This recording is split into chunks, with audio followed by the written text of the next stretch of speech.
DUBLAB.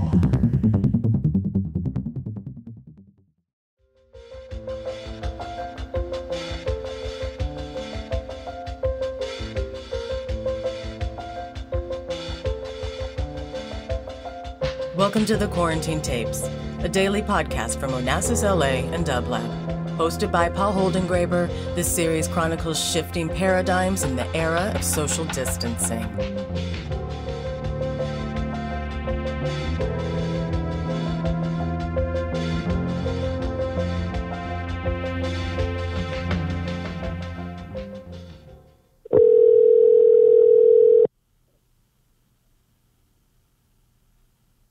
Hello.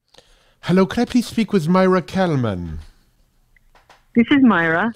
Maira, hello, this is Paul Holdengräber calling you. I'm so happy that you are taking our Quarantine Tapes interview in this very troubled time. It's good to hear your voice. It's good to hear your voice too, and to have positive things to do and positive people to speak to. So thank you. Do you feel that this moment in time is a moment where positive people are few and far between? Well, I think I think that we're so up and down. I think that every single person is positive and very sad and very worried, and reasonably so. So I think that we're experiencing so many different emotions that we're all everything. So it's a uniting kind of force. You know, I reread recently "And the Pursuit of Happiness," one of your beautiful books, and everything seems to be taking a different resonance now. And one line from that book in particular seems to me so strong, and where you say, "We hope, we despair, we hope, we despair. That is what governs us. We have a bipolar system." And I'm wondering, as I read that back to you, what it conjures up in your mind. Well, under normal circumstances, I would say that's a normal neurotic person speaking in her work, which sometimes is funny and sometimes is not. And under these circumstances, I think that this tremendous pause of the entire world stopping gives us moments of reflection that are inevitable. And of course, we're going to despair. And then, of course, we must hope, because what other choice is there? And to prevail. We have a photo of Winston Churchill up on the kitchen wall. We put it up now just to remind us what it means to have courage. Of course we're going to hope, and of course we're going to despair, and we're going to go from one to the other, it would seem, rather quickly. What makes you hopeful at this moment that we have needed to push pause? I think that what we have is the instinct to persevere and the instinct to believe that things will repair themselves, and maybe some things will even be better than before. I'm not a predictor, and I don't like to say what's going to happen, because who knows that. But that the wish is that there'll be a sense of what's really important and how do we repair, and also how do we protect people in general who need more protection in the economic forces. So it becomes so complicated that you can't even wrap your head around it. And then you go back to, I'm just going to paint a painting, I'm just going to iron, I'm just going to do some ironing, and hope that time will give us clarity. What are you doing with your days now? What is your routine? I know you're someone who cherishes, perhaps even craves routine.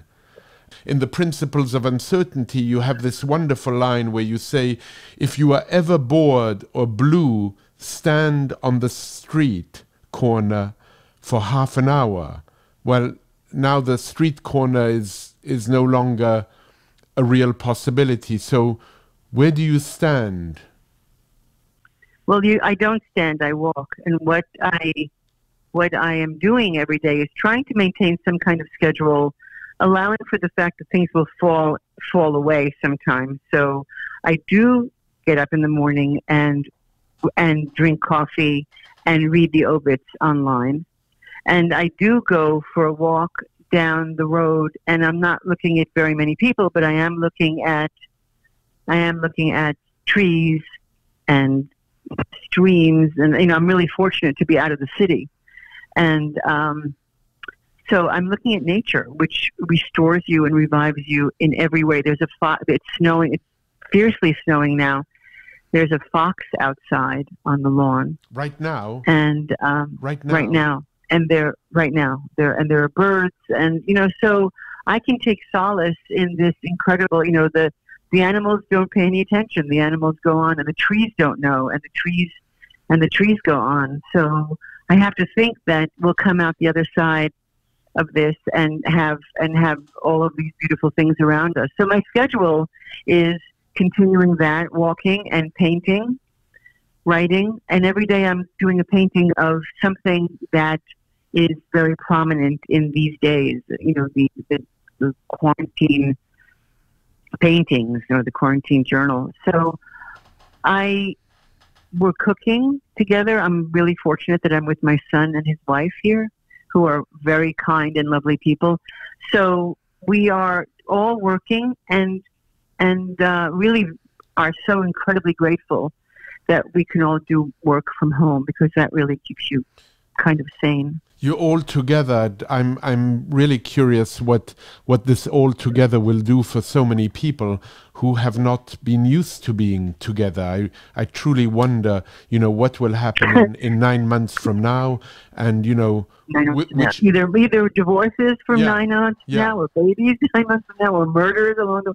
I don't like to say murder, but I told you that I was, or I didn't tell you, but I'm getting a copy of the book of Gertrude Stein's Murder on the Dining Room Floor, the only murder mystery she wrote. So, there has to be some, and we're playing cards in the evening, and there's a tremendous amount of laughing, and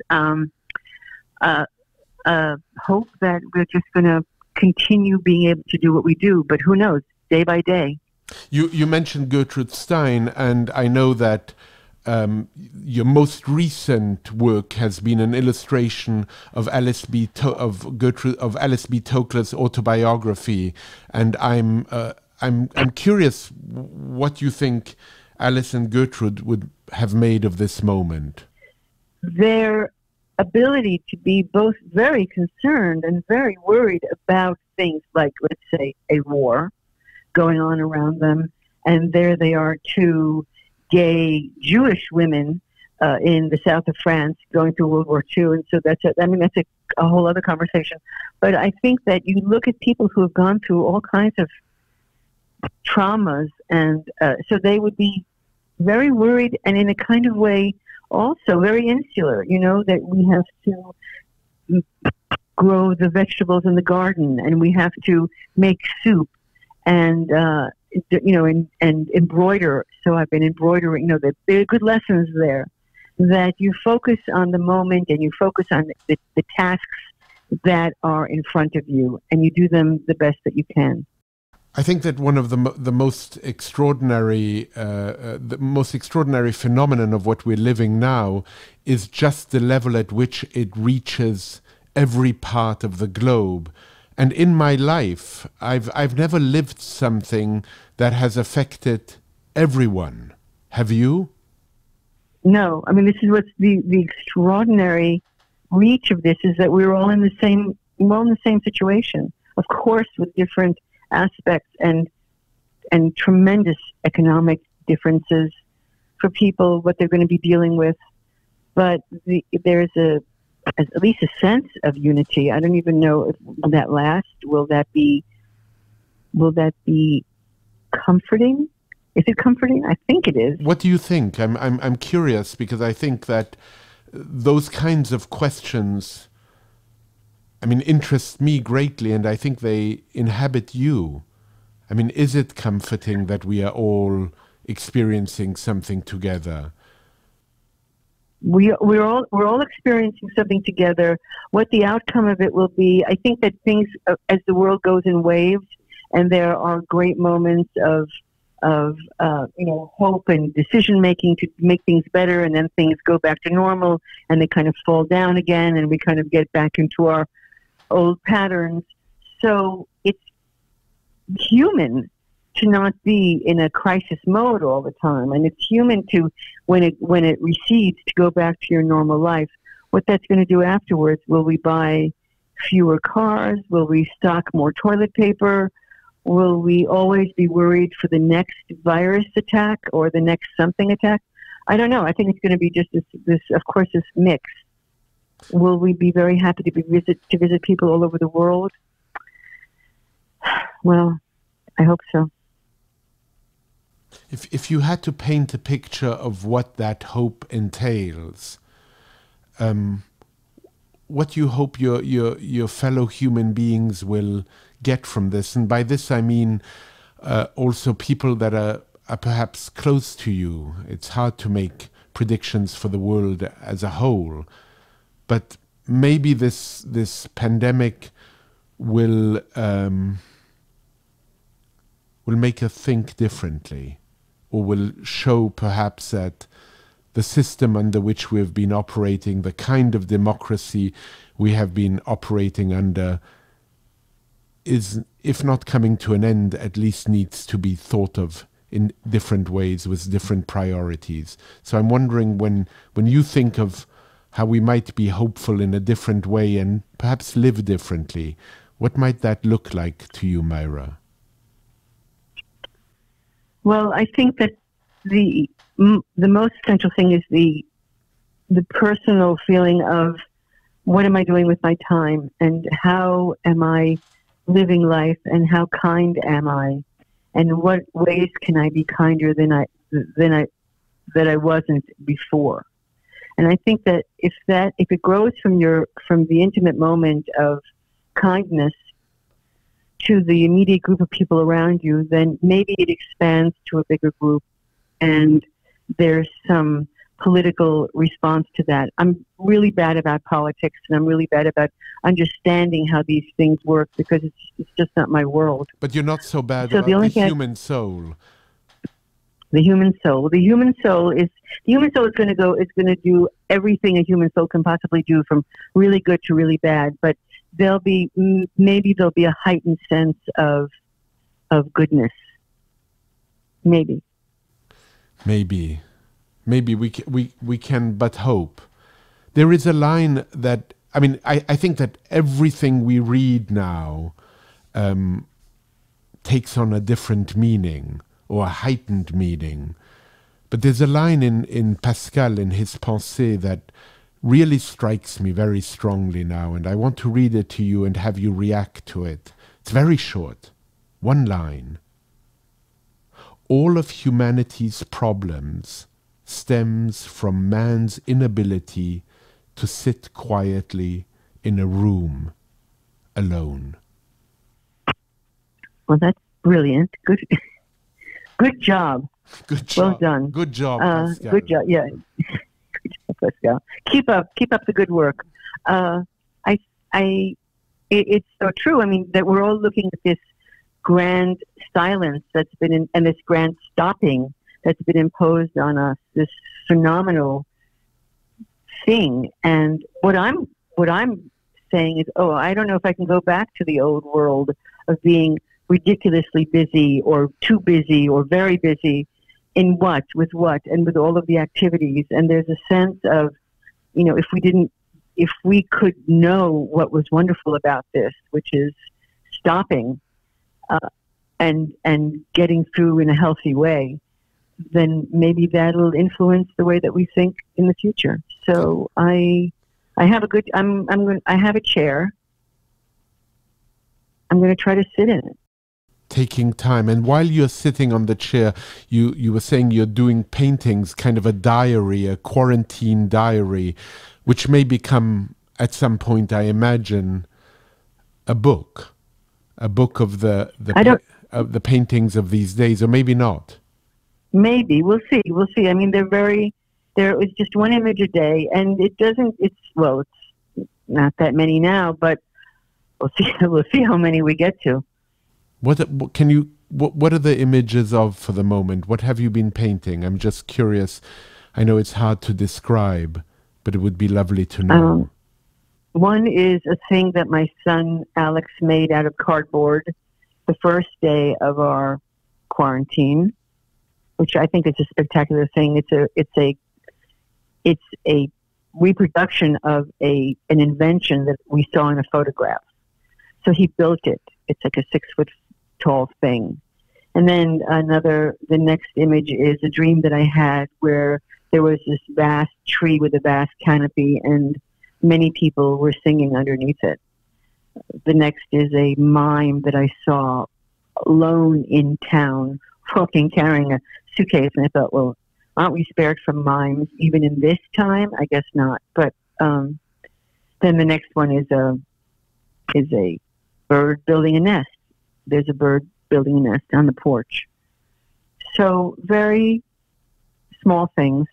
I'm wondering so much how people like doormen and cashiers are doing these days. I will be speaking to them on these quarantine tapes very soon, because I think it's tremendously important to talk to those people who are still, of service and cannot remove themselves from life, which is to some extent a luxury. It's a heroic stance that they're on the front line. All of the people that are still working and taking care of other people. Isn't it amazing to wake up every morning now and just to know that life has in many ways changed, and that we are hoping that change will continue, but in good ways when this storm has passed. Right, let this storm pass quickly. Maira, do you get bored? Do I ever get bored, or do I get bored now? Both. No, I'm not. I don't get bored. I get I replaced boredom with being worried, which I had eliminated from my vocabulary. But I mean, not really, obviously. But now it's not about boredom. It's about quietly being distraught. And then I go back to, you can't do that all day long. So what are you going to do? This stuff needs to be cleaned. And you were telling me on another occasion that publishers are still writing to you and saying, Maira, there's a deadline. Yeah, it's hard to believe. But it's wonderful. Of course, that the idea that, yes, this will end and businesses will return and people will get their jobs and books will be printed and sold in stores, in bookstores that will be open again. I spoke to my friends at Three Lives Bookstore, and they were very busy sending packages of books out to people, but then they had to stop as of Sunday. They couldn't go in anymore. So, the idea that a bookstore, of course, it's not that way in the entire country or the entire world by any means, but in New York, so the bookstores are closed, and that really, that's hard, of course, among everything else. It's like, and books too. So I hope that books will be back and will be browsing in bookstores. And you and I both love that photo from the London Blitz of the people standing very nonchalantly in a completely destroyed library or bookstore, looking at books. So that's pretty hopeful. Looking at books and that library which is destroyed, the roof is destroyed. What is so extraordinary are the people in that library, which, though destroyed, they're still wearing their hats and they're still dressed perfectly and they are still immersed in the book that they have taken off the shelf. And yes, that's very hopeful. And of course, my worry, which I share with you, is, what happens to Three Lives, a very small, beautiful, beautiful bookstore in New York City, in Manhattan? What happens when they can't, even do what we're doing now, which is find a new way of coming together here on the phone, for the radio, for the bookstore, sending books when they no longer can have people in the stores. It's very worrisome because they, will they survive? The Strand, I'm told, just sent all their employees home. Maybe not firing them, but letting them go for a while. How will they survive? Yes. Well, that's the, maybe there's some kind of phenomenal new system that will arise out of this to protect people during this time and protect them financially during this time, and that you don't have to think you're going to lose everything if things have to close down for a few months or whatever amount of time. So that can that happen? That could happen, couldn't it? I think there are shards of hope. I think that what this period has done is highlighten the fragility of our social systems and the priorities and the way we've lived our lives. Maybe we need to learn to live differently. Maira, in closing, what are you reading? I'm reading so many things that I'm confused, but the top of my list for calming me down is I'm reading Agatha Christie, and which brings it full circle back to a murder mystery. Somehow that takes you out. It's a Miss Marple, and of course, in this time, to have an elderly woman who likes to knit, who's very prim, who drinks a cup of tea to make you feel better, can solve these epic mysteries. It makes you feel as if the world gets on a scale that you can handle. I can handle this. I can solve this problem and do it in a gracious and kind way. So she's number one on my list right now. But following very much so is, I'm in a Shakespeare group, Shakespeare The Tempest. We're going to Zoom together tomorrow night and talk to each other. War and Peace. Duck's Newburyport, which is a 1,000-page book of one sentence, which I really love. Well, I love all of these. Poems of Keats and Lydia Davis essays. They're beautiful. That's what's happening now. Maira, it's always such a pleasure to talk with you. And let's hope for the best, as it were. Let's hope for the best. We'll weather the storm together. We will, and I can't wait actually to see you, but we must continue, and that's the premise of this show. We must continue to be in contact even if we can't touch each other. Yes, we will. We will touch each other with our words. A huge hug, and thank you very much. To you too. Bye-bye. See you soon. See Bye. you soon. Bye-bye. To support this show and DUBLAB's progressive programming, go to dublab.com/support.